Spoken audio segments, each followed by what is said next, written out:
Pradesh Congress committee అధ్యక్షులు మహేష్ అన్న గారిని మాట్లాడవలసిందిగా కోరుతున్నాను. గౌరవనీయులు అంజన్ కుమార్ యాదవ్ గారు, నాతో పాటు ఈ కార్యక్రమానికి వచ్చేసినటువంటి పెద్దలు, ప్రభుత్వ సలహాదారులు షబీర్ అలీ గారు, నా తమ్ముడు అనిల్ యాదవ్ గారు, వేదిక పైనటువంటి యావత్ యాదవ సోదరులందరికీ,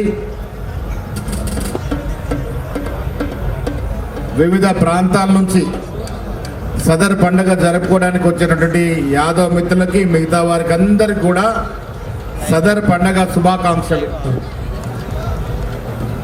పాడి పశు సంపద పురాతన నుంచి మన జీవితంలో భాగం. అది వ్యవసాయము, పాడి సంపద లేనిదే మానవాళి ఇక్కడి దాకా రాలే.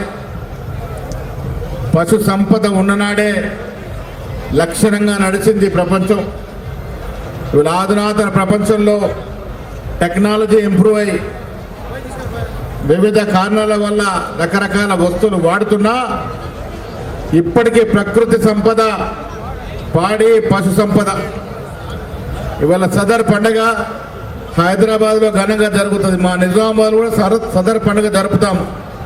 యాదవ సమాజం మొత్తం కూడా పూజించే కృష్ణమాత్రుడు, ఆ కృష్ణ భగవాన్ యొక్క ఇష్టమైనటువంటి బంధువులు యాదవులు. ఇలాంటి ఈ బంధువుల పండగ, యాదవుల పండగ, సదర్ పండగ ఇవాళ జరుపుకునే సందర్భంలో మీ అందరికీ శుభాభివందనలు. యాదవులు గౌడ్లు వేరువేరు కాదు, మీరు మేము ఒకటే. అందరం కూడా కలిసి మెలిసి ఇవాళ రాష్ట్ర ప్రభుత్వం రాహుల్ గాంధీ గారు ఇస్తున్న 42% రిజర్వేషన్ పెంచుకున్న నాడే మనం ధన్యులం అవుతాం. ఆ దశగా రేవంత్ రెడ్డి గారి యొక్క ప్రయత్నం, అంజన్ భాయ్ మేమందరం కూడా కలిసి చేస్తున్న ప్రయత్నం సఫలం అవ్వాలని, ఆ కృష్ణ భగవాన్ దానికి ఆశీర్వాదం ఇవ్వాలని మనస్ఫూర్తిగా కోరుకుంటూ, ఇంత పెద్ద పండుగ అంజన్ భాయ్ నేతృత్వంలో ఇలా వేలాదిగా వచ్చి ఇది కన్నుల పండుగ జరుగుతున్న సందర్భంలో ఇందులో భాగం పంచుకునే అవకాశం మాకు దొరికినందుకు మీ అందరికీ కూడా ధన్యవాదాలు తెలియజేస్తూ, పశు సంపద మన సంపద, వాడికి నేను నమస్కరిస్తూ సెలవు తీసుకుంటా ఉన్నా.